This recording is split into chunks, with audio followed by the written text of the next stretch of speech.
Dr. McFall, would you lead us in a prayer? Absolutely. We bow our heads. Father God, we thank you for this day and we thank you for this time to come together to take care of the business of Shelton Independent School District. Father, we ask a special blessing over Shelton ISD Board of Trustees. We thank them for their time, Lord, and we ask that you give them supernatural wisdom and power as they make decisions regarding our students. We thank you for your traveling grace here, and we thank you for the safe return home in advance. In Jesus' name we pray. Amen. Amen. For the record show, our board members present, with the exception of Ms. Palmer and Ms. Miles. Okay. And move into reports and discussions. Okay. So we will start with the bond and facilities report. We have a couple of different reports that's going to be encompassed in that particular board agenda item. So I will turn it over to Mr. Webster, and we will move from there. We have a couple of architecture firms here, as well as our program management firm, so they will all present at their respective times.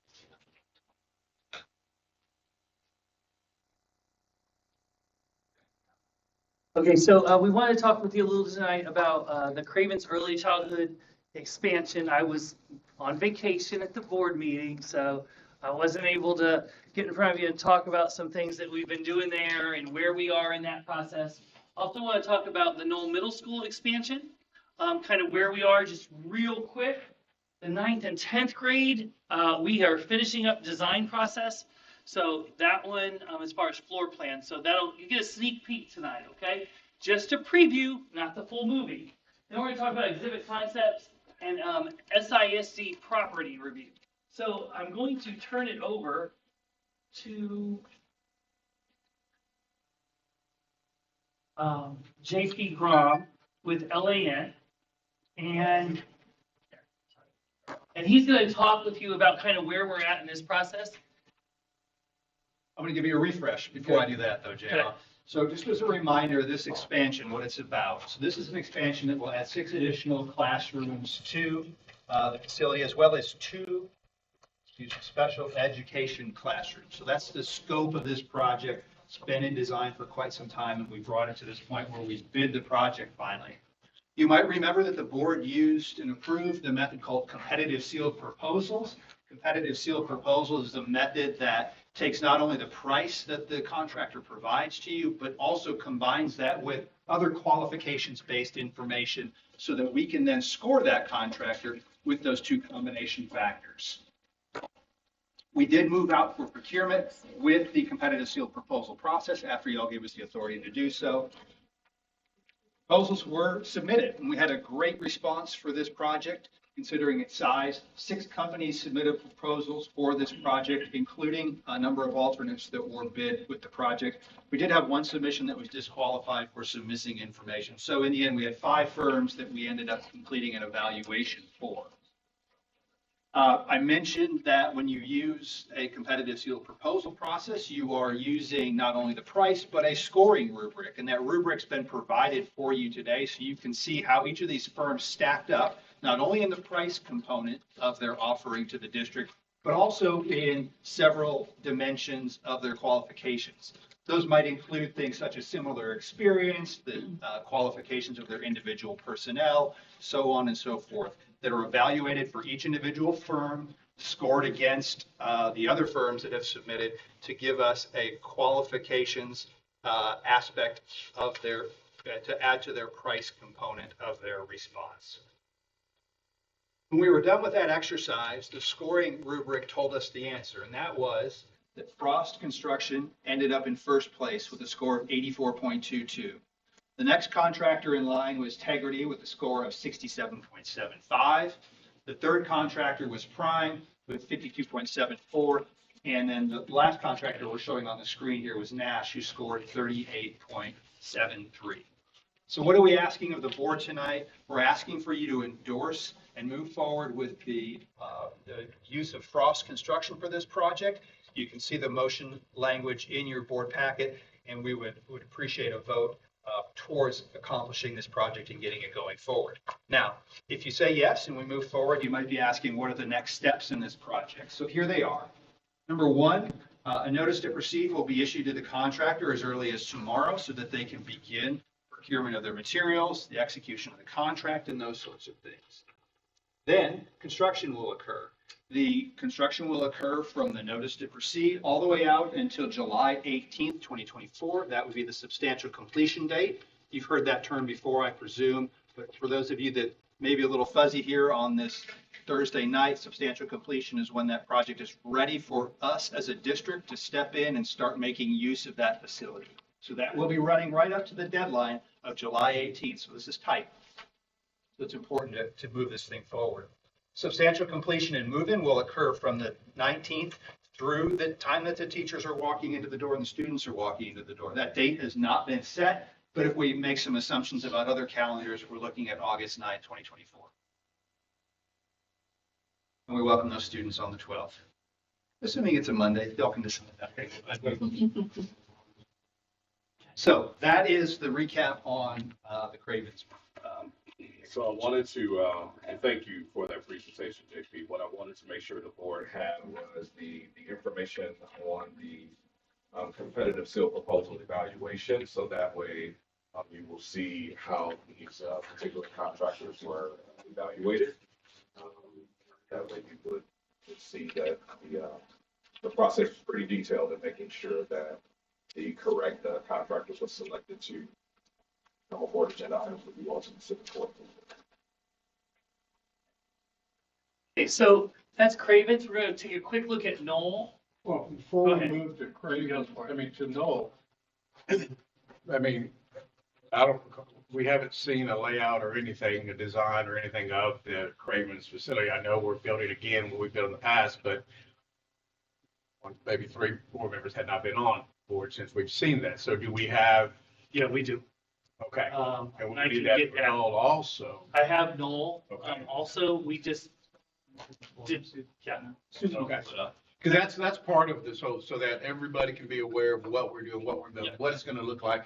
You know, and I know you've got the 9th and 10th grade and so on, but as we progress into those, even though we've done it before, you know, So- it's been some time since we have. Do you want to move into that, Jared? Get that. if We pull can it up. look at that right now. Okay. We had it up, but the Cravens, the classrooms are exactly the same as the classrooms that we have. So we're just replicating those. The change is going to be that, and we're going to talk later about exhibit concepts. And then what we're removing are the space that we're taking up now. When we did the last one, we had to move a playground, had to move some stuff around. So what are we having to do now on that, you know, on the And- exterior of it? And then it's just the last opportunity we're going to have to expand there, probably.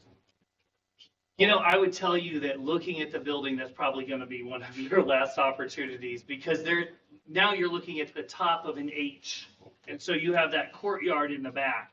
And unless there's a way to fill that in and take away that playground from kids, that's probably going to be the capacity. The other thought process there is how large would we want to make an early childhood Yeah. campus? We're looking at a 600, now 700, student population. And to go much more than that, that causes other things there. But Susan, do you want to? Yeah, so the capacity of the building was at almost 95%. With this addition, it goes down to 83% functional capacity. With that, every classroom can have the potential of adding more students into it. With that said, this building is going to be about 94,000 square feet. And that is probably what you would need from a facility for this age group. So to confirm what JR was just saying, this is probably the cap of the amount of classrooms that you would want in a facility like this to be able to manage it properly. There is hardly any availability on the site to expand right now. There is this area over here that we potentially could look into something, but it's not really as accessible or very far from the admin if you go back here. To quickly update you on that wing is going to be placed on the south side.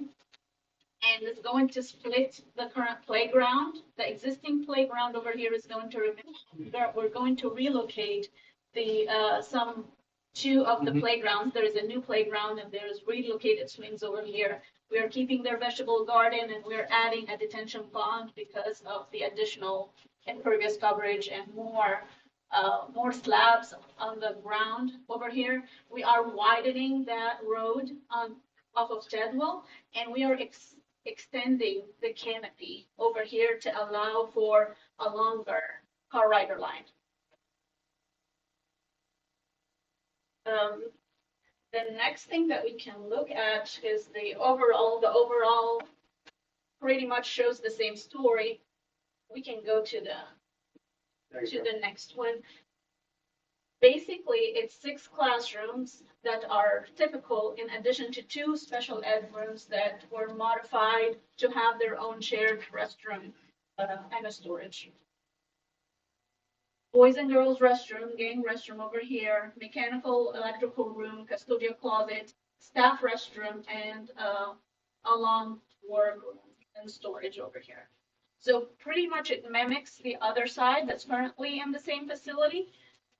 With that, it is going to have pretty much all the updated IT and technology that's currently in the district standards with ceiling speakers, Wi-Fi, front row system, clocks, and then of course the teacher area, marker boards, tack boards, and the rest of the casework.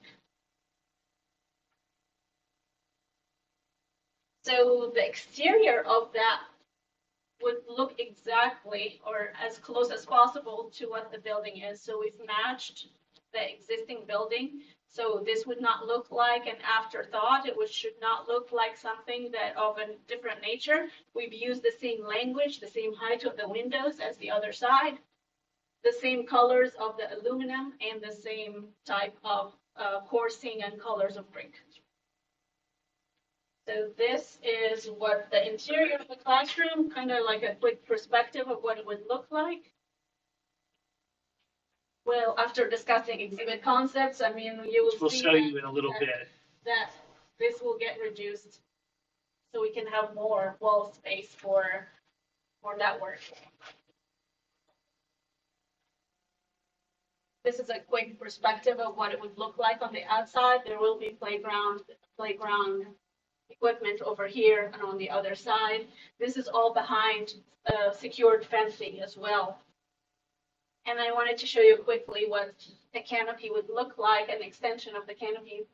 The existing canopy is not colored, so you can kind of see what it would look like. And then that is pretty much mimicking exactly what those would look like to expand on what's there rather than it looking as like an afterthought. And that's about the extent of the design. It's very simple, straightforward, and to facilitate what the campus really needs. So as we're doing the same thing, it does that way. When we're doing the 9th grade campus, obviously we're changing or upgrading things. And I know we want to try to keep it as close to the existing building, but do the windows, the locations of the windows, the locations of the doors, and all that, does that work? Is it function, not just For function? the high school? No, for Yes. the addition. Yes. You know, Yeah. I mean, we have an opportunity now to change things if we want, to add more windows for natural sunlight and The things like that. This is our opportunity we to met- do that. We met with the campus, we met with the director of early childhood, and they were very happy with the size of the rooms, the layout of the rooms. The thing that we're changing within the rooms is there's a change, they wanted a change in casework. They still want the cubbies, but if we're gonna go towards that exhibit concepts type theming and experiential education, we're gonna have to take out a couple of those so that they can make room for those wall vinyls and stuff. I'll also say when working with exhibit concepts, we want to keep windows to keep, a similar architectural design to the building. But working with Exhibit Concepts, they actually prefer no windows in the classroom in order to get the entire experience of the learning. But we're choosing to deviate from that because we understand the importance of sunlight in classrooms. And so we're going to, continue to design around that, but it will require for us to lose some of the cabinetry in the classroom in order to be able to wrap the walls. One of the change orders that's actually there is, do you remember when we built Cravens, we had those big corner TV cabinets when TVs were, this deep? I remember trying to get Brandon to sit down and not go to the TV. I'm just kidding. So part of one of the change orders is actually to take those out throughout the room. That purpose is gone. This is part of what's included in this proposal. Yes. The base bid of that proposal, so that Oh, would be I'm sorry. included in the work. With that said, day lighting is available at every single classroom. And if they need to shut it, we have provided lines so they can close it and keep it as dark as possible for their purposes. If there's a presentation or they need a specific lesson plan that needs a darker room. So are we doing a backup generator there? We have an alternate. We have an alternate on there, and I said change order. It's actually an alternate for the cabinetry, and then alternate is for the generator. And then the existing, the reception desk, is that the main reception desk? Yeah, that front reception desk, there's some wear and tear that's showing. And so that is our first impression. And so being able to just take that out and replace it or re-veneer, we're looking at some options there. And then it was also for,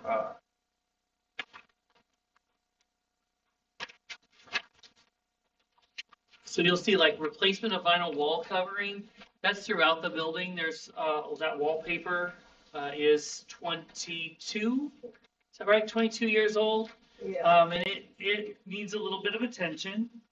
We have the voice evacuation system upgrade. That's for fire. that's not PA, that's something totally. No, that's separate. Okay. Separate. You're right. And then we have the demolish existing platform curtain. The curtain in the in their cafeteria, it needs some tender love and care. And then putting in second one, yeah. So yeah, and this is part of what I think, we should be aware of. It's not just the addition. We're also doing some renovations in the campus to make things better also. Yes. I'm all for that. But as we go through our projects and we go understand what exactly we're doing, I wasn't aware of it. I think the board was also, so that we can be aware of exactly what we're doing, not just the addition So for the week, and take this opportunity to do that also. we were gonna put those into that facility sustainment. Yeah. But we were able to pull these alternates in under the construction and then be able to reduce some of our costs by doing it that way. So, yeah. And what's the square footage? This building is 11, the addition by itself is 11,282.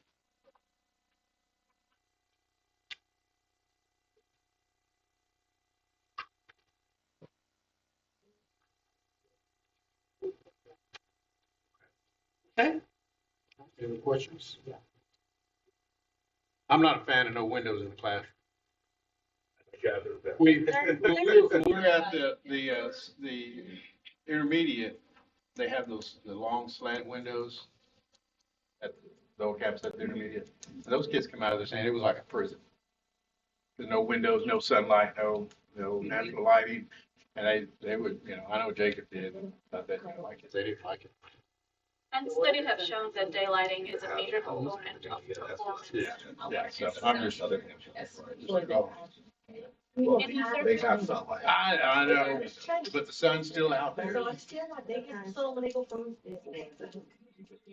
You need to really get out for recess. They gonna mess it up. Oh, yeah. It's better on the wall. I like the picture that they did, but they just picked out. So, Knoll Middle School, just to give you an update there, and we will have the floor plans and some pictures. We can put that back into the board information packet for the July I'm sorry, yeah, the July regular meeting. What day we're at. But we've been through design, we provided the floor plan for Knoll once to the board. So hopefully everybody has everybody, have you seen it, Ms. Roseman? I got a chance to see it when I went out to know. Okay, Mhm. so, that's the additional wing. We've been through call for proposals. Now, I will be absolutely honest with you. We weren't getting a response. We were a little bit nervous. So we extended that window by, was it 2 weeks? 6 weeks. 6 weeks. And now, we did have, on closed sale proposals, we received 3. So if we hadn't extended it, I was worried that we might only receive 1. So we wanted to make sure that we had options. And so by extending it those 6 weeks, we did receive 3 proposals. We'll score those. We'll bring those to the board, forward to the board at the July meeting. So what do we believe was the reason for that? So what we're hearing is the reason is that there is a lot of work out there. That over 70% of school bonds passed. And when you look at some of the projects that are out there, like Spring High School is actually building a new high school. So there are some big projects out there that are available. The other thing that we're hearing is that there is a shortage of workforce. Some people don't have project managers that are freed up in order to take on a project. So we felt like if we could move the Knoll project back just slightly, so that some people who are wrapping up building facilities in the summer, because those facilities are opening this fall, that some of those project managers may become available in order to take on those projects.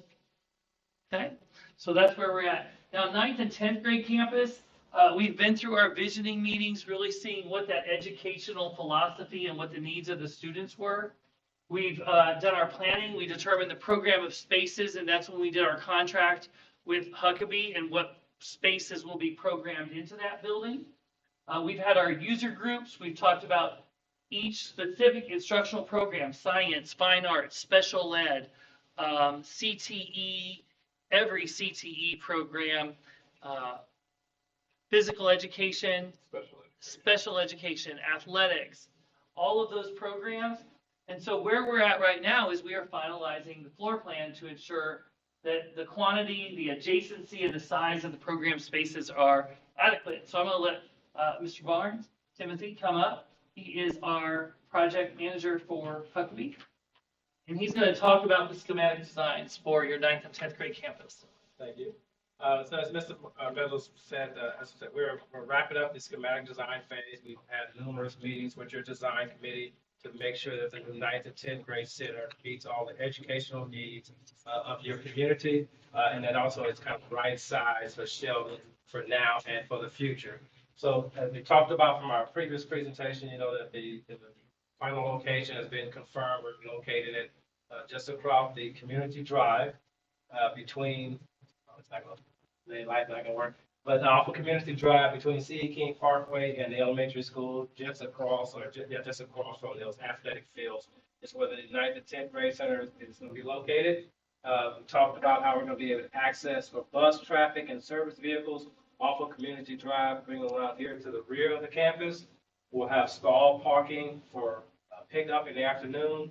Drop off, we'll be able to continue around, drop the kids off at the student entry here, and then exit back out to Community Drive. We have the parents and visitors access coming in also off Community Drive with stacking distance here.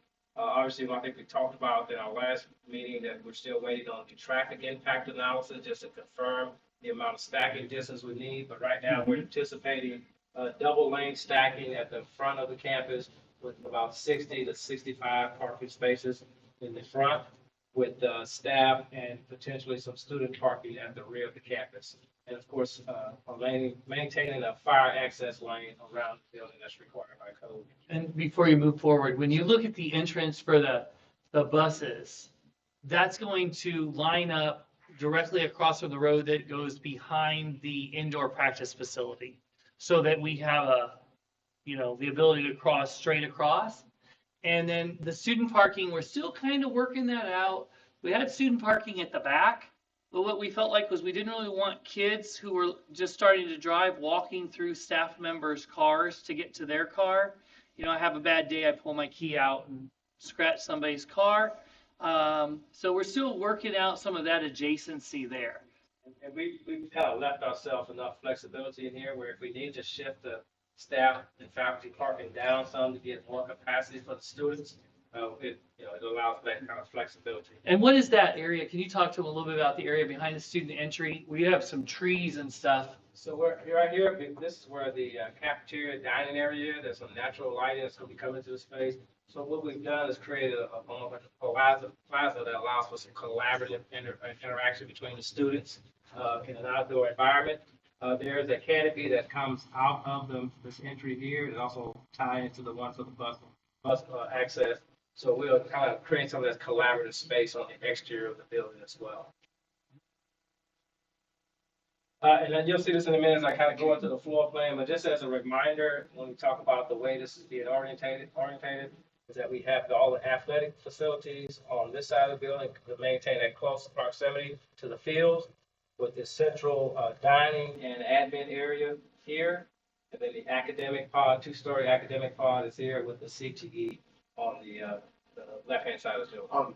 Can you go back on the retention? Is there, since we have the retention right across the street, is there any way, since we can't use the property the area that we wanted to use originally, is there any way to expand that to run retention into those instead of having to build another retention pond?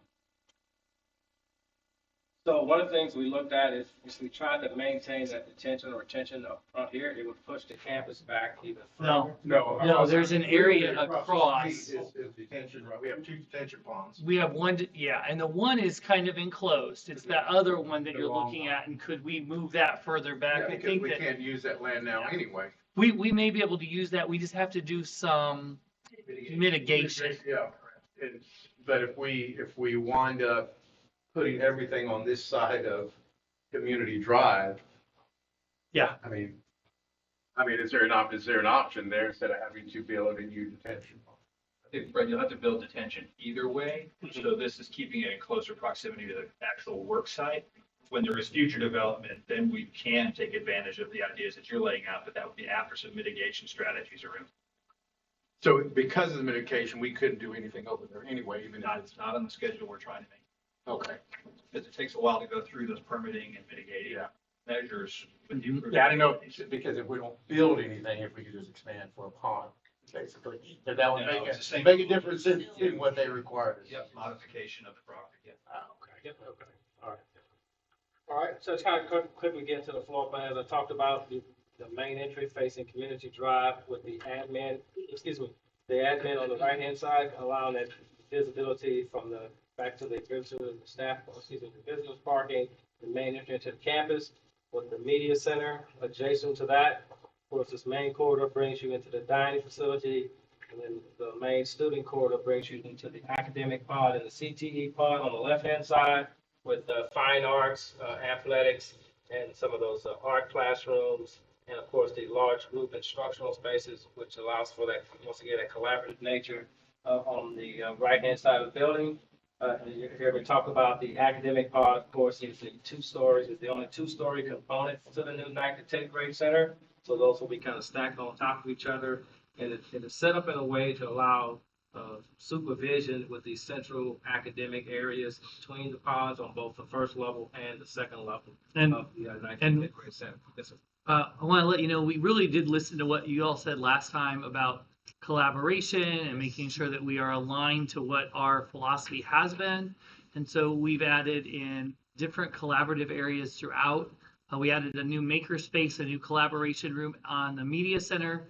That large group instruction area is able to be subdivided. We're putting in a collaboration space outside along with a special education outside area, outside of their outside learning area. There'll be some areas also in the hallways that we'll be able to kind of mimic those areas that we have at the high school in a smaller type of setting. But we wanted to make sure we do that LGI, that large group instruction space. That one will have a wall where you can split it into 2/3 and 1/3. But that area is 2,500? 2,500 square feet. So if we have something after hours for this, They could use that as a large staff development area. They could use that as an area during the school day for, like, think of your dual credit kids who on Fridays maybe don't have a class, an area for them to go to also. And then you also see some of that same component in the dining area. You know, we talked about the exterior collaboration space just outside the dining area, and then also one inside the dining. Here's the large roof structure, and you can see how it's kind of, all this is centrally located. We allow the kids easy access to the space. It also allows for after-hour use of the gymnasium areas on this side of the building, where you can still kind of be locked off if needed, as needed. But once again, maintaining that supervision by having the associate principal at the end of this hallway, as well as located sporadically throughout the building, strategically throughout the building.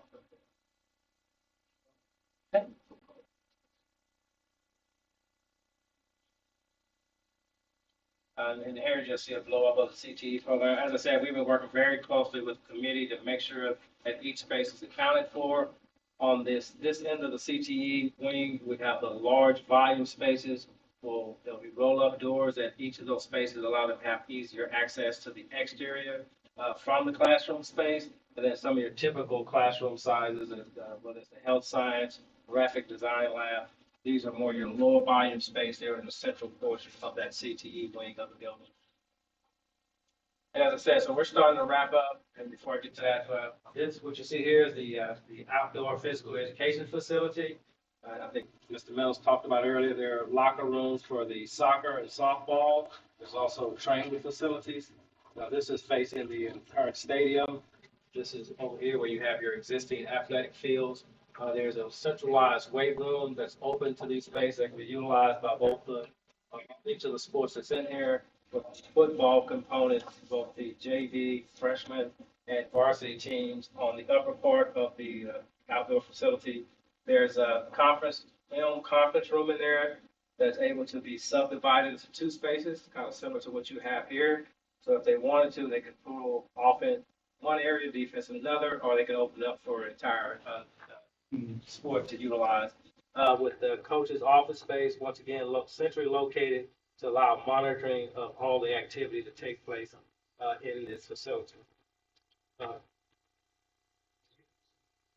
And as Mr. Mendel said, so this is kind of just a sneak preview. We're going to give you the full show on this on the 18th. We're also kind of working on some exterior aesthetics, so we'll bring those back. Several different options for the board to take a look at, and we'll want to give your feedback. As I said, we're working very closely with your design committee, making sure that all the educational needs for these facilities are being met. We've been tweaking, moving spaces around from the last time you saw this. We're going to continue to do that. We're going to now also start diving into some of the details of what happens in each of those spaces. We're getting equipment lists from the various CTE programs and develop actual workout layouts of equipment. Same thing on culinary places like that. So we're continuing the progress of moving 9th and 10th grade center forward. And we're gonna we've been over a few different like designs for the front. But we're gonna bring a few options to the board so that you guys can, and ladies, can tell us what you like. Okay, I mean, ultimately that's your building. I may like something in the front and you may say like, whatever, like that. So, but we're going to bring some different things and then you can kind of get some feedback. I know that when we built the high school, that was one of the things. What does that facade look like?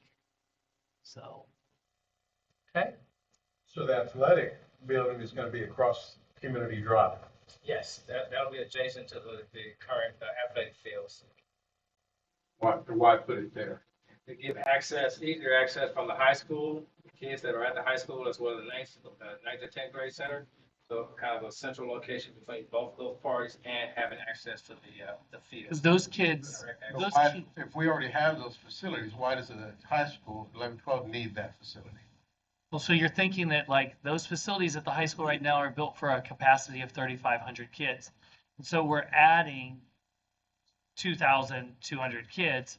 We would have to build those facilities at the 9th and 10th grade.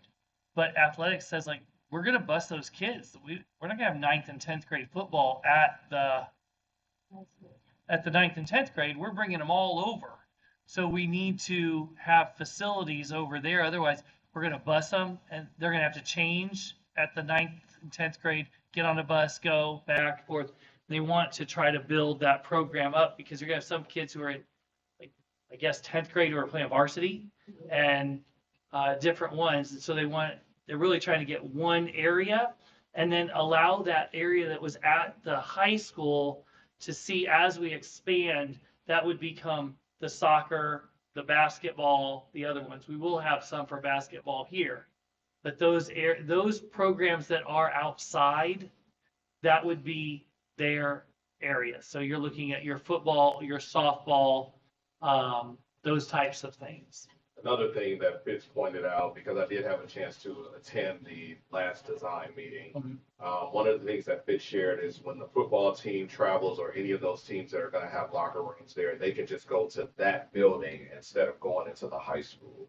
So that way they're able to keep things confined to that one space, get the kids in, change your clothes, get all of your stuff, and then your parents will be able to come and pick you up from that building instead of going all the way into the high school. So that facility is gonna house enough athletes for 5,500. For those sports that are outside, Yeah, yes. Yeah, and it allows us to repurpose those ones that are inside, so that soccer and golf are not sharing. Soccer has theirs, golf has theirs. Because there's some areas right now where kids are able to access other sports locker rooms. And so that's causing problems, and we can resolve that. We would have had to build this space onto the school. So rather than building it onto the school, we're able to separate this out. We're still within our budget. Right now, we're looking at possibly a metal frame building with a brick veneer. So that's going to bring that cost down. So it will be from when you walk out of the stadium. And if you were to walk out of the stadium towards the indoor practice facility, it would be on that left. Here's the softball field, here's Community Drive, and it's right here. It would be up a little bit, and then you're still going to have those discus and other areas there. Right now, you have a football field or practice field here. Just here, and it's between the softball and baseball field. And the other thing that this is allowing us to do is, because we're going to move the athletes over, we're not going to build a track here. We're not going to build an all-weather track. We're going to add on to the bleachers at the current track on each side, and then we can utilize that track for district track meets. All we'll have to do is add a practice field over on the other side just to. And in our presentation on the 18th, you'll see that overall site plan like we had the last time. We'll bring that back so you can see the overall layout.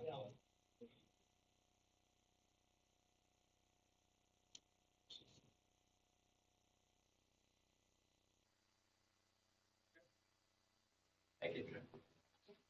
Okay.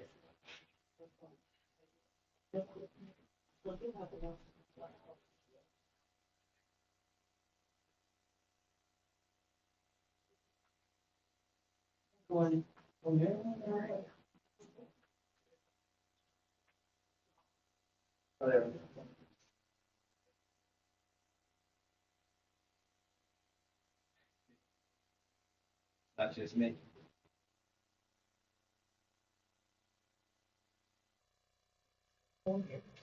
There we go. Okay, so we want to talk a little bit about exhibit concepts. We know that we're working with Fueling Brains on that curriculum. We've seen some things that exhibit concepts has done. Dr. Mustin has talked to you a little bit about building educational experience that are themed to environments that kids move through. And so you might come into a classroom that looks like this. And so in this one, if you'll notice, there's very specific areas that kids sit at based on that theme. So it might be like, Dr. McCall, I need you to go sit at the campfire. And J.R. Webster, I need you to go to the canoe. And Ms. Williams-White, you're going to go to the cooler. Okay, so that kids have different areas throughout. You're really building that language as you move through your environment. Here's another area that was designed for that multi-sensory instruction. and then one more. And so when we talk to Exhibit Concepts, they've presented us some pricing. And so what we're looking at for their cost of 28 classrooms, remember that's 14 rooms, but it's two themes. So there's 14 at Cravens, 14 at Sheldon Early Childhood. And so their phase one, you're looking at about $15,000 per classroom for that design, for those experiences. And so that's going to come out to about 249,000. And then the phase 2 and 3 is your fabrication. It is your delivery. It is your installation. And so all together with their two contracts, their design and their fabrication, the district's looking at a cost of about $3.4 million for that. Now, there will be some additional costs for us to be bringing up some of the walls, the finishes, up to a level 5 finish, so that when these things are installed, they are installed for the long term. We don't want to put something up and spend the money on designing it and installing it and having the wall not be smooth enough to keep that up. So, but that is what their proposal is right now. Are there any questions about that? This just came through, and so we'd like to start moving on that because it would be a 12-month process on that. And Dr. McCall has a lot of experience in this area. I think you've worked with Exhibit Concepts. Yeah, so my previous projects, we have 40 classrooms across the district that we work with Concepts on. They do a design contract, but then also a fabrication contract. I would caution that if we're going to move forward with this, that we'll go ahead and take a look at both contracts at the same time, because ordering materials, there are still delays there. So based on what the design elements are that we select, they need to go ahead and start ordering those materials to make sure that the classrooms can be outfitted by the time we need them for our pre-K students. And so this is a way for us to really look at what the total cost will be and begin having conversations on what does that look like for Sheldon ISD. Well, what does it do for our kids? Absolutely. So when you're looking at immersive learning experiences, especially partnered with the Fuel and Brains curriculum, it's all about building vocabulary through experiences that the students learn. And so we can't take pre-K students on field trip experiences every single week. And so we bring the field trips to them. And so the way that you develop vocabulary and schema is through experiences. And so if you're looking at the one on the left-hand side, in my previous district, we call that on the go. You're learning A through Z vocabulary specifically to that theme. Then you go to the next one, you're doing the same thing. And so by the end of the school year, the pre-K students would have experienced all 12 themes.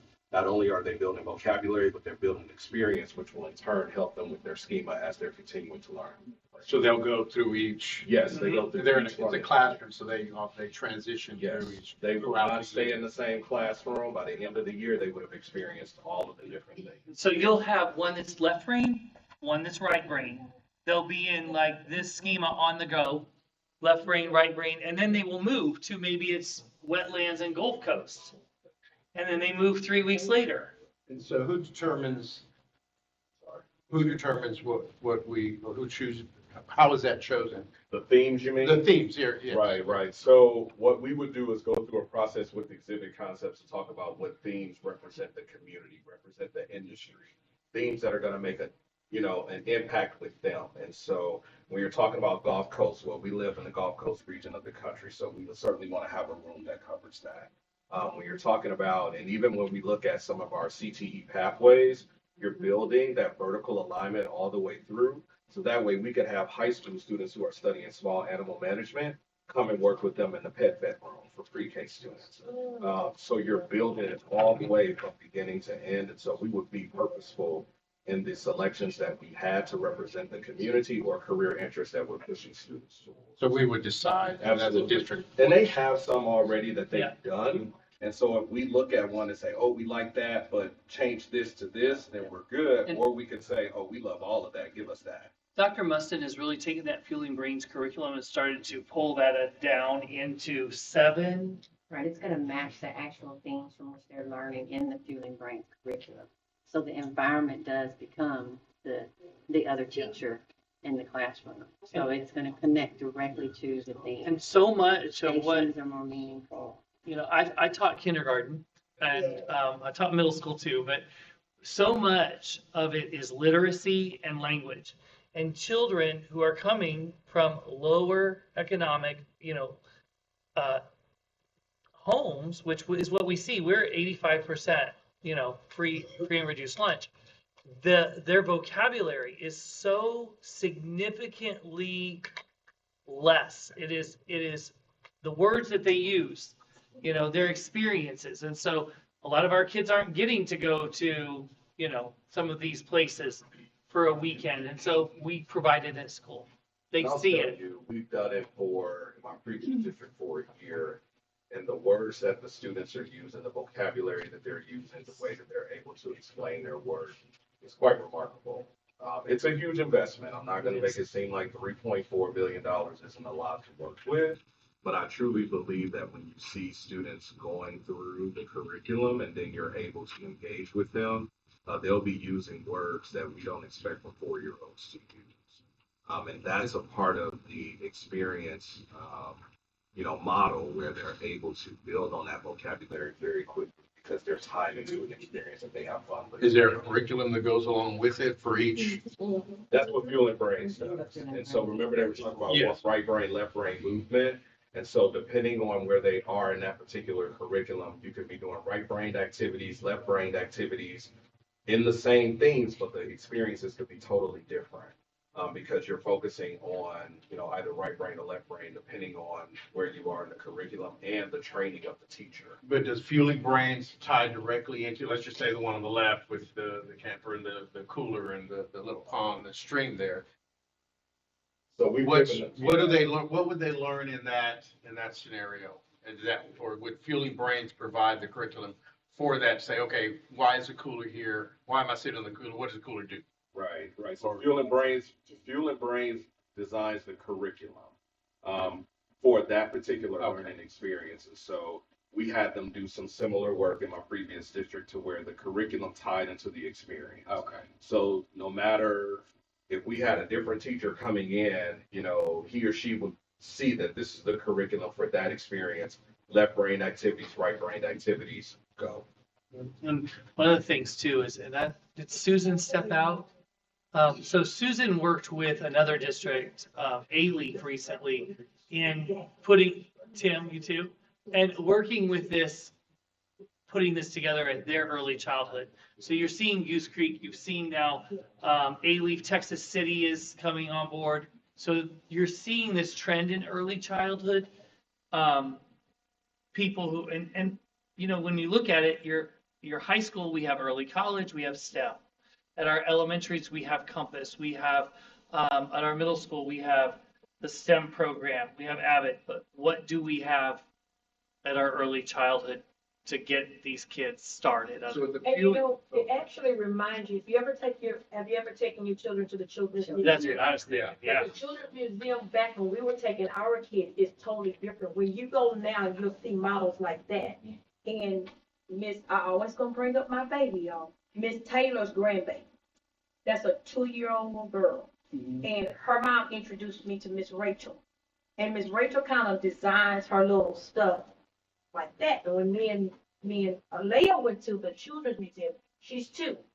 She used words that a normal 4-year-old don't use. I mean, you ask her something, she can articulate it to you just like, you know, she was helping me in the children's museum. And I was like, that don't go there. She said, yes, Nanny, it goes here. You place it here. You do this and you do. I said, well, you know, and that right there, you know, to put that into our early childhood, I mean, to me, I think it would be on a scale, it would top 100 because the children now, you know, the way that they learn now is totally different. And if you take your child to the children's museum now, you'll see that same concept just like that.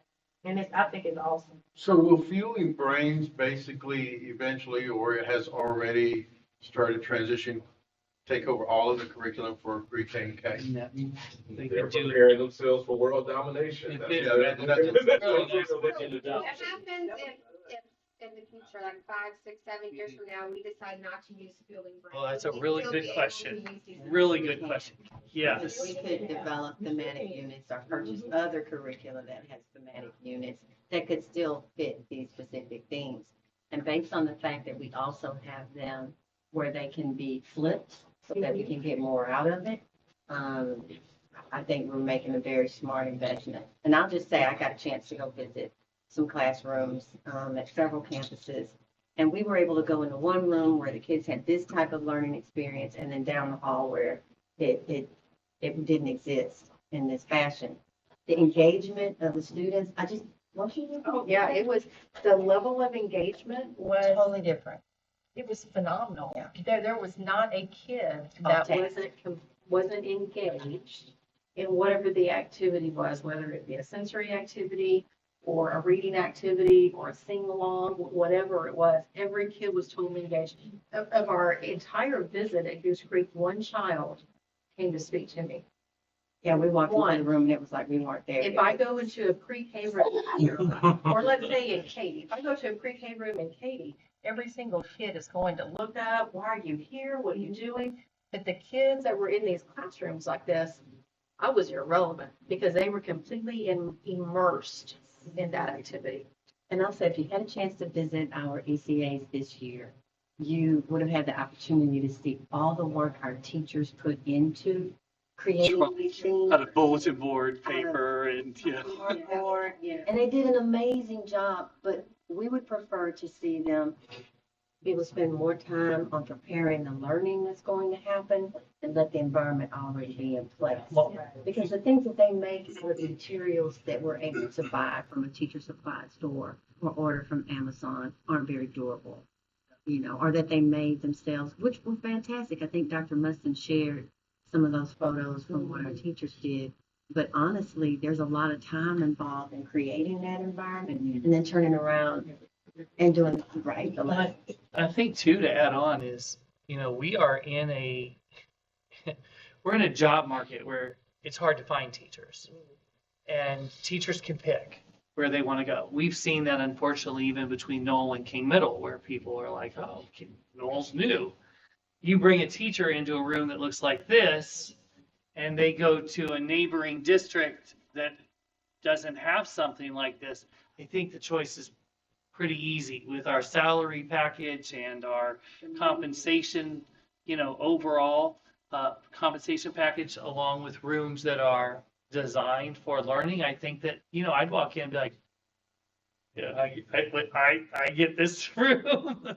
And understand that, and you're absolutely right. You don't have difficulty finding educators that want to be in these spaces.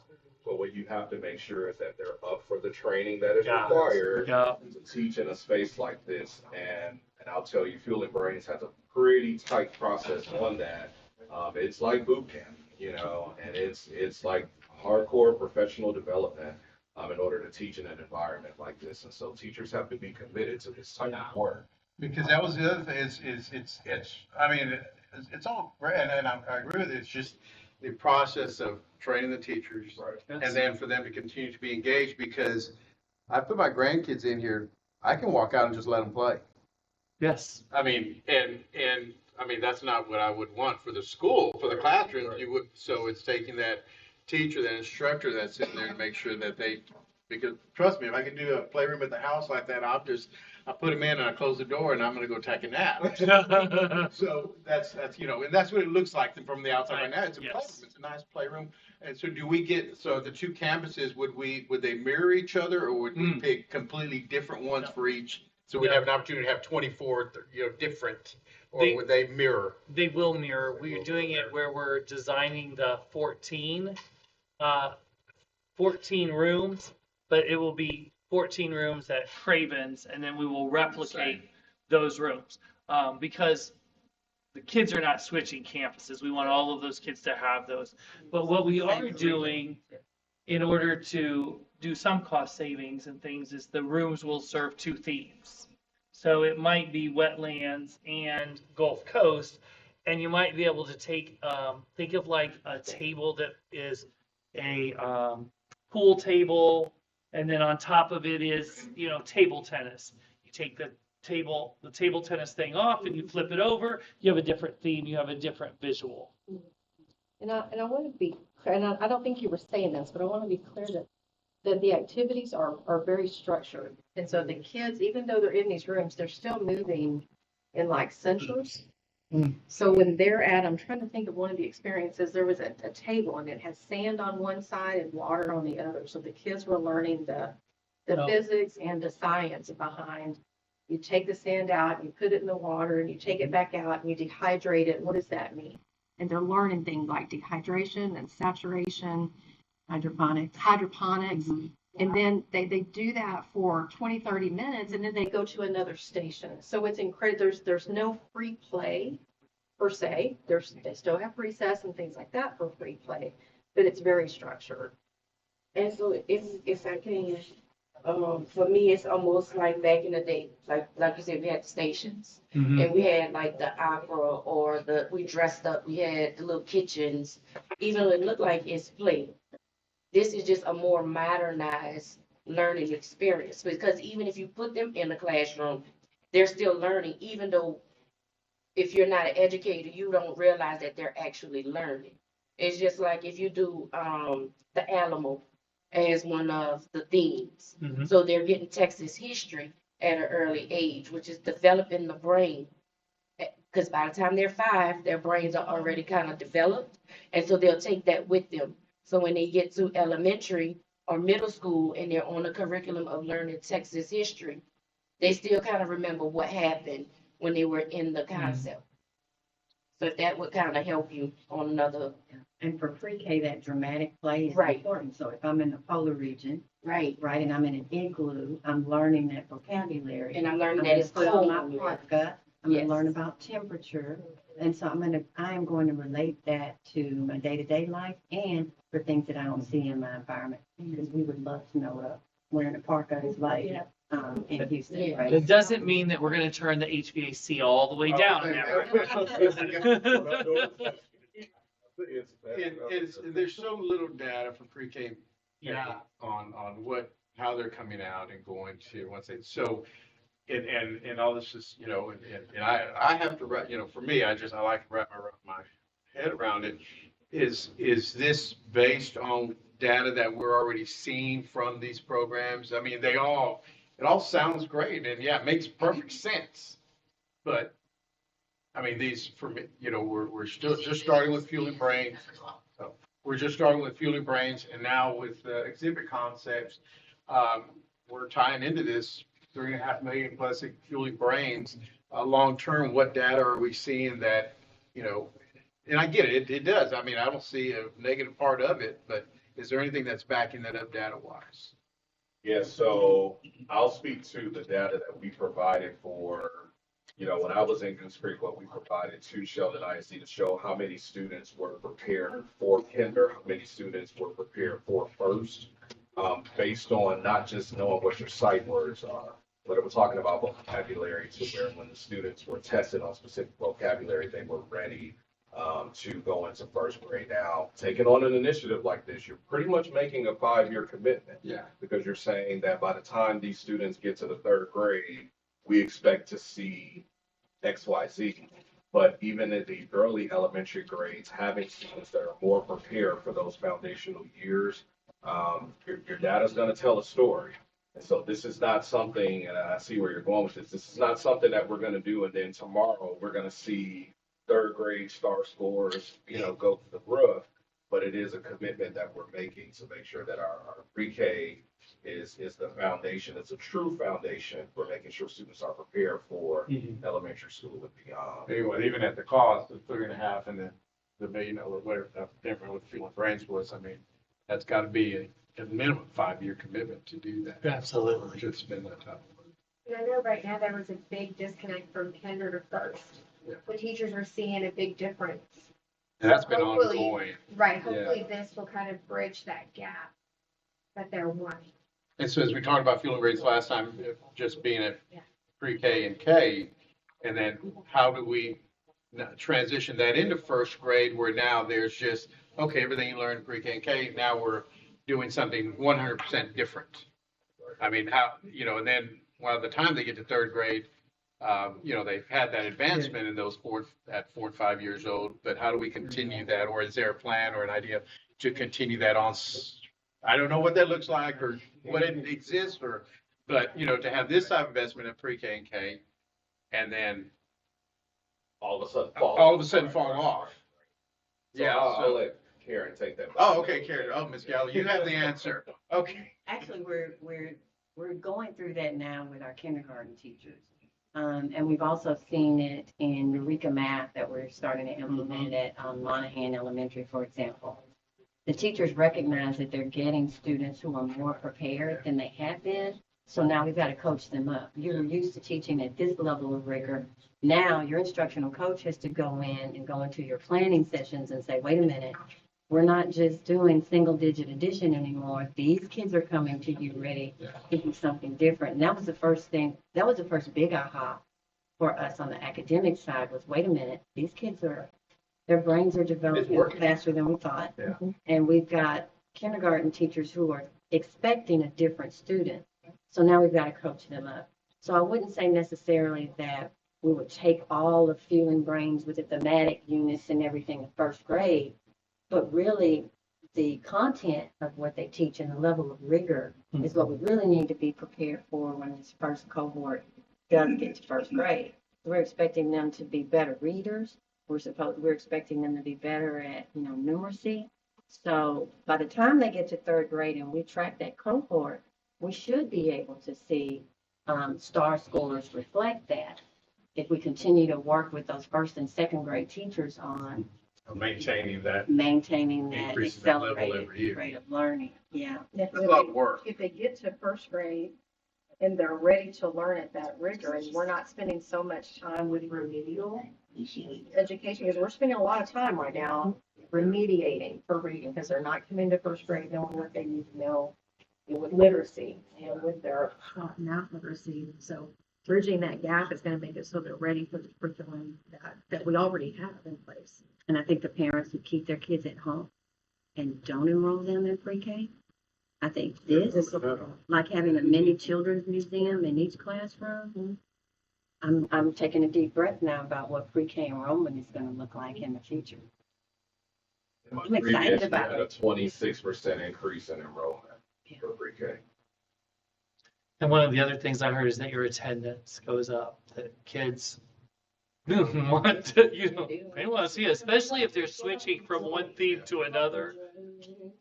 It's not like, you know, when our kids I know, it's started, so. you know, we coloring book page or whatever. These kids they're gonna enjoy it. Well, ours were the first ones at Cravens. And I don't think I gave your kids coloring But I mean, pages. no, you didn't. So- But it was a new But thing it for was a them. new thing, but like with us, like some parents don't invest in, Yeah. like back then with us, it was leapfrog. Right. Things like that. They don't invest in their children like, you know, I could say with me and Fred, we were all together, you know, Yeah. we invested in those things in our Absolutely. children. So it wasn't so hard for the teacher to grasp that, you know, with mine, it was hard to grasp the teacher, you already know. But he learned, he was smart, he learned. But now, when you put that into a classroom in this day and time, those kids are gonna wanna come. because- And think of that with an English language learner, Right. where you are showing them a cooler, a canoe, instead of, you know, telling them. It's there. Yeah.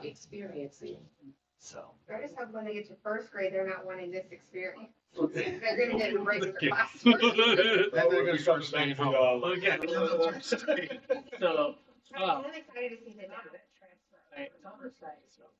transfer. so at Hey, when the, y'all get it, I don't mean to cut y'all. You're When y'all fine. get it, can I, go to the, you know me, I'm a volunteer. I go and play on the floor with those kids. And I go and we will, me and Aaliyah, it'd be me and Aaliyah, okay? Should have a visitor thing. okay, making a note of that, we'll hold you to it. Yeah. So, you'll see both contracts. You'll see a design contract and a fabrication contract coming at the July regular meeting for exhibit concepts. I want to talk to you just real quick, some summer projects. So in your board information packet, you will see that you have a facility sustainment projects This is in your packet, in your board book, and it will list out all of the facility sustainment projects that we have identified so far. We really surveyed the principals. We've walked campuses. We know that there are areas where we need to do some improvement, especially Bob McCreary Field. That press box needs some work. Okay. The other thing is we're finishing up roof assessments and playground assessments so that we can bring that forward. Some of our playground equipment at Royalwood and at Monahan and at Sheldon Elementary needs a little bit of work. Some of it's under warranty, but some of it needs replaced and some of it needs some work. Also, you'll see some items on safety and security. We would like to just make the board aware that there's been some law changes. And so, Ms. Herrera, you want to talk a little bit about the panic alarms? So, since Uvalde, the legislator had kind of been talking about anyway, and the governor, about having some sort of system in all classrooms where teachers or whoever was in the classroom, in the event of, a tragedy, that they were a crisis, they would be able to have some sort of system to contact 911 or other first responders directly without having to fish for their cell phone or go to the phone on their desk to dial numbers. So it's what they decided on this legislative session is that we have to have a silent panic alert button of some sort in every single classroom. So that first, and they did settle with it. They wanted it directly to connect to first responders, 911 specifically. And so we are trying to see what we have in place now that already has the capability of providing that. And if any of you have alarm systems in your home, you may have a panic button on there. You may not know it, but there is a button on most of them that you push that and it immediately sends a call to 911. It's the same concept. So we think we have that capability built into some of our systems already at the high school and possibly at Lake. So we're looking to see what we need there, because we may not need to add the physical button itself. It may be there. We just need to pay to have it connected. But then we still have to have the hard button installed in all classrooms and all of our campuses. And so that's going to be a cost. We do expect some additional security funds coming. But while we're doing some of our safety and security projects, that's something we're looking at. We will also be bringing forward the remainder of those public address systems. We talked about Knoll. We need to upgrade that one before we add on the wing so that we can just connect those in. And that should just leave us a couple like Garrett and one other campus, Carroll, I think it was, that we have yet to do. So those will be coming forward. Also maintenance projects, just to let you know, Dr. Saeed is working diligently on clearing work orders. So when he went in, there was well over 500 work orders, and I know that they've finished 200, and he's working on some different plans. One of the things we really want to implement is a preventative maintenance program in the district so that we know like every 3 months filters are changed. Every year you purchase this many vacuum cleaners so that we know ahead of time instead of being reactive so that we can take care of those items. You should have a packet in front of you that is for your land use. I know that the board has talked about a master plan for the use of the land. So I wanted to give you this. If you look at this page, the front pages on the 8.5 by 11 are the demographer's reports for 2021 to 2026, and then 2026 to 2030, looking at build out. So there's a number of tracks that we would be looking at, and I wanted to give you this. We're welcome to, of course, talk about it if you want to talk about it tonight, or if we want to give you some time to digest it, we can put this on the August workshop and come back to it. There are 4 tracks that we really want to look at. One is, well, let me give you an overview really quick. The pink areas are the properties that Sheldon ISD owns, and the ones with stripes are the ones that are not developed. So if you will look at the top of your map, In this area up, right up here, you'll see where Knoll Middle School and Garrett. There's approximately 30 acres there that is undeveloped. That's right over here. So it's to the east of Knoll. So between Lockwood and Knoll Middle School, the district owns approximately 30 acres there that has not been developed. Tract 2 is at the high school complex. That's that big pink block down at the bottom. And so you're going to see that you have about 39.4 acres north of Community Drive, adjacent to CE Clean Parkway. You have about 53 acres south of Community Drive, and that's going to be adjacent to where the 9th and 10th grade campus is. So it'll be to the west of the 9th and 10th grade campus, and then about 47 acres east of the 9th and 10th grade campus. That is if every acre is usable. Okay, so we know that we've got some wetlands out there that we need to do some work on, some mitigation. Tract 3, you have a 10-acre site in the front of Greensbrook subdivision. Okay, and so if you go up to Lake Houston Parkway, or what we call East Mount, then that is right up there. Now, 10 acres is not really enough to do a school. Okay, just to be honest, you're going to be looking at 16 acres for an elementary school. So I don't know what you want to do with that. If the board wants to think about that, if you want me to get some information about what maybe if you sold it, what a fair market value is for that property, we're more than happy to do that. If you have other ideas, then let me know. You They're also still building homes in that area, right? They're still building. They are still building homes up there. There's those 2 new apartment complexes, and right across up here, there's like 50 acres for sale now.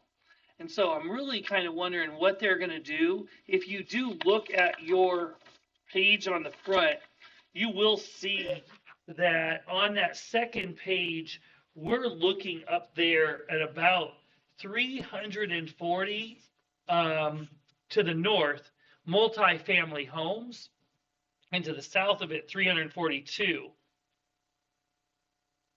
So there's some growth coming. And then on the third page, you will see that it says in that section 4, 260.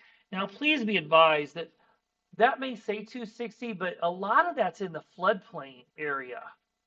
So not really sure what's going to happen there, but we just need to be prepared for that area. So you do have 10 acres up there, but again, 10 acres trying to build a campus, you're not going to have enough room with detention. The other area is north of the transportation department, and there's about 30 acres there. And Freddie said about 20 is usable. Okay, so we have about 20 acres there. Those are things we need to be thinking about. I know that we would be looking in the future at maybe another early childhood, maybe another elementary, another middle school, talking through those things, thinking about, do we want to have all of our middle schools west of the Beltway? Because they are pretty much on one row, King Middle, and then if we put one at the high school complex. That's some thoughts. I know the board at one time had entertained an idea of a new ag barn. And where would we put that property? Or would we remodel, is there a way to reuse the ag barn that's there? It is a little bit of a distance. And so where could we put those properties? Okay. Oh, and I'm sorry, on the second page, I put Royalwood. And that's because looking at Royalwood, there's a possibility that there might be enough land behind Royalwood where you might be able to consider building a 2-story elementary, but utilizing the current cafeteria and West Wing building that are there. Those buildings were built later, so the cafeteria at Royalwood was built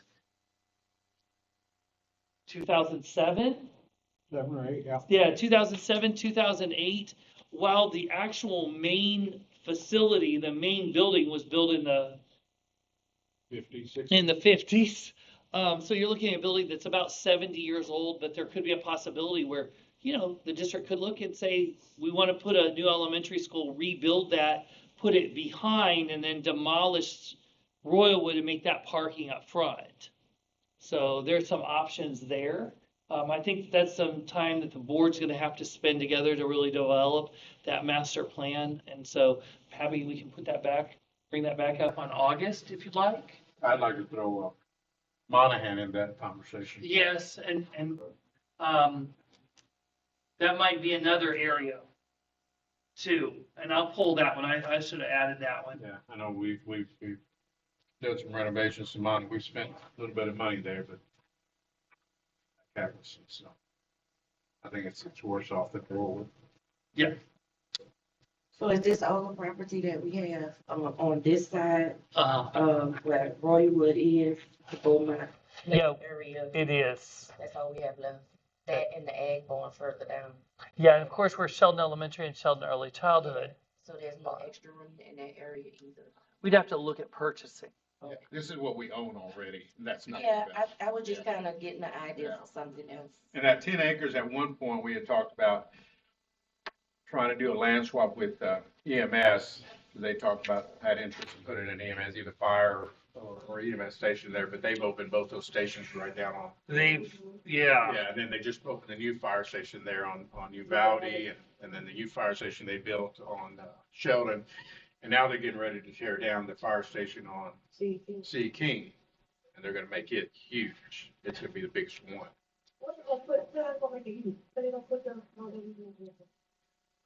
I think they're buying that, because, The inspection. yeah, the inspection. Mr. Beals. Mhm.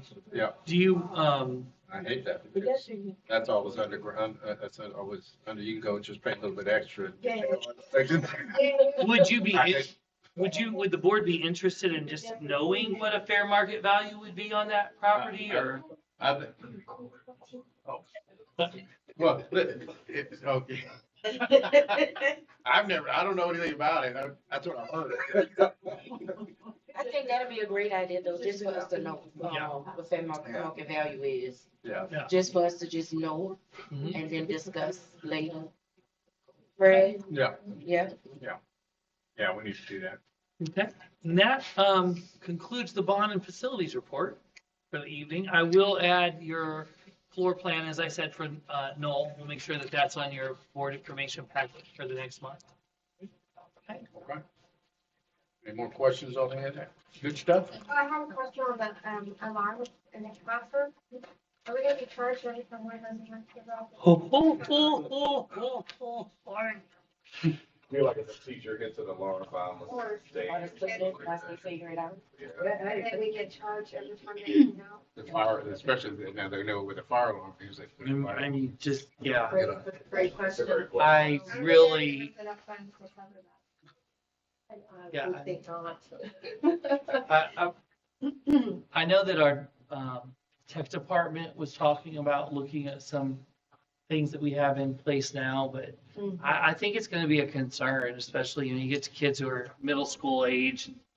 They have a sub in the classroom and, And I'll tell you something that we looked at and I'm gonna encourage, the guys to look at it again, is there's actually a panic alert button, but it scares me a little bit, but it's kind of like, even though the old I've fallen and I can't get up little button. Yeah.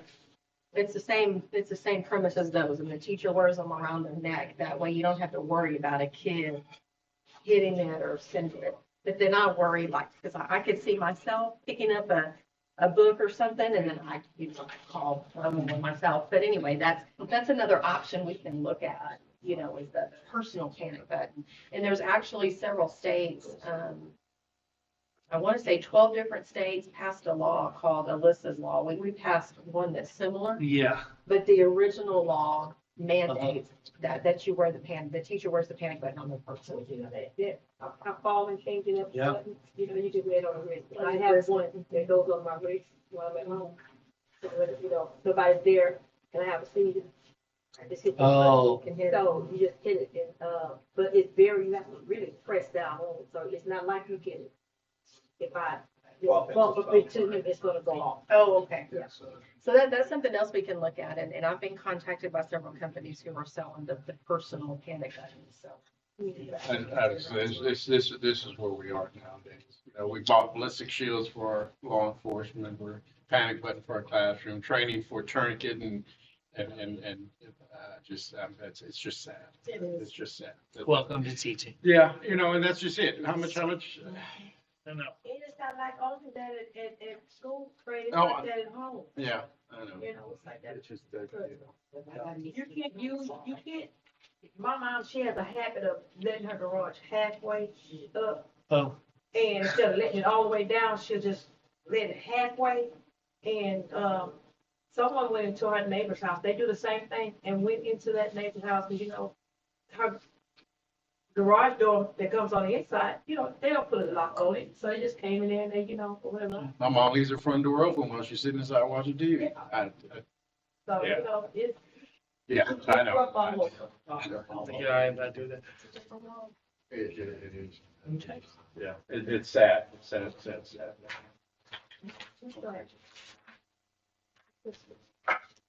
Is that all for, Yep, we're on bond facilities? New New business. business? Okay, moving on to new business, item A, it's the only agenda item we have to go on tonight. Well, open this, consider Frost Construction. Okay, Mr. President, it is recommended that the Board of Trustees approve Cross Construction Company for construction for the Cravens ECA addition for a base proposal amount including owner selection alternatives 1 through 7 for a total cost not to exceed $5,492,000, which is the best value for the district. Furthermore, it is recommended that the Board of Trustees authorize the superintendent or designee to negotiate and execute the contract with the highest rank, proposal,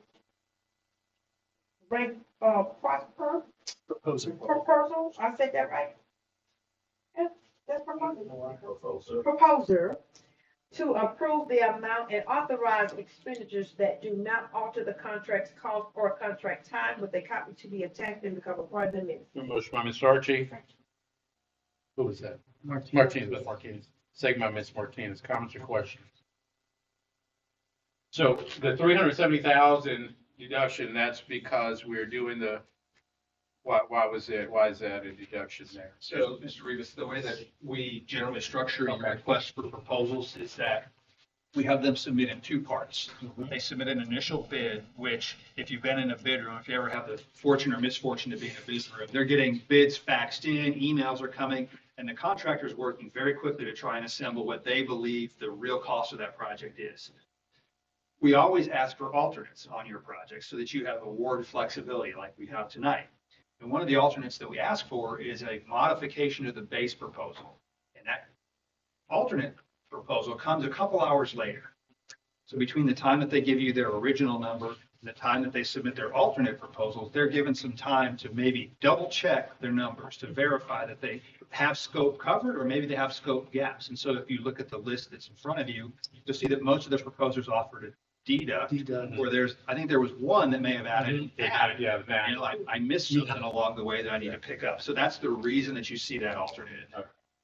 And it gives us more confidence in the award, and it gives generally a better value to the district, as you see in this case. Okay. And so, the backup generator is in there, in that proposal. It is. It's And, an alternate, yes. and is there a generator there already? No, right, okay. More comments or questions? All those in favor? Motion passes unanimously. Okay, more information, 9th, 10th grade, item A, 9th, 10th grade campus updated floor plans, we saw that, and then we'll have a aerial type view for the meeting, our regular board meeting. Yeah. 22 safety bond and security projects, 2022 bond facility, sustainment projects, which you saw this morning, comments from the public. We need to go into closed session. Okay. Okay. Adjourn to closed session pursuant to Texas Government Code 551072 to discuss purchase, exchange, lease value, real property 551074, personnel matters. Consider and discuss employment ending employment of Ellie Monahan, school teacher, TA docket 057 LH 05 2023, and related matters for the purpose of considering the appointment, employment evaluation, reassignment duties, discipline, or dismissal of a public officer, employee, or to hear complaints or charges against a public officer, employee 5517076 for considering employment, specifications for or implementation of security personnel devices at 8:01.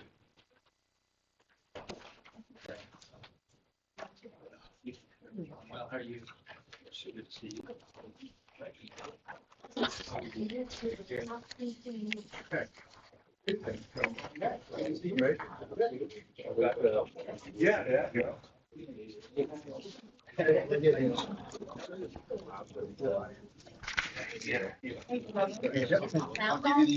I'm gonna take, this is, I'm gonna take it out. And it's muted as well. No problem. I know.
I like it up here.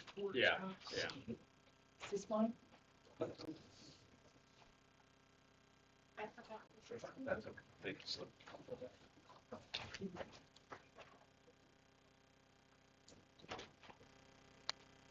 Right. Okay. All right, we'll reconvene at 8:33 into open session. And moving on to item 11, personnel A. Mr. President, it's recommended the board accept the superintendent's recommendation to rescind the proposed suspension without pay and termination of a teacher and approve the resignation and release agreement as discussed in closed session. I further move to authorize the superintendent to execute the agreement and carry out other administrative tasks to effectuate same with a copy to be attached and come apart in it. That motion by Ms. Archie, second Ms. Martinez. All those in favor? Motion passed unanimous. Okay, moving on to item 12A, policy update for adoption. Mr. President, it's recommended the Shelton ISD Board of Trustees adopt the board policy local that are included in the TASB update 121 with the copy to be attached and become a part of it. Motion by Ms. Archie, second Ms. Martinez. Comments or questions? All those in favor? Motion passed unanimous. Okay, other necessary business, board meeting July 18th, 2023 at 7 p.m. on our regular board meeting. 14, board suggestion recommendations for future organizational information updates. Item 15, suggestions for future agenda items. Okay, then we'll adjourn at 8:35. Thank you. Thank you. Thanks, everybody. Y'all can, Did you sign the? keep these, okay? No, I didn't. Oh, that's public anyway, right? And I think you can scan it with your She phone. sent it. Send it to me. She sent it to me. Yeah.